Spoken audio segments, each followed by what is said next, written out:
This is going to be a video tutorial on how to always restore your previous session tabs in the Chromium web browser. I will be using Ubuntu for this.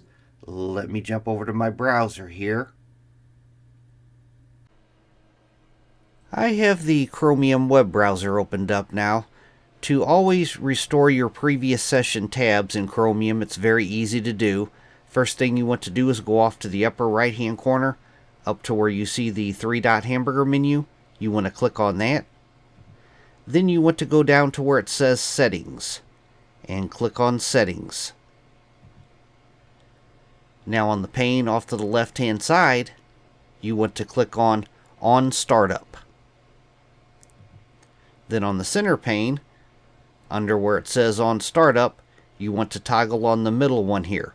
Continue where you left off. When you start up Chromium, continue where you left off.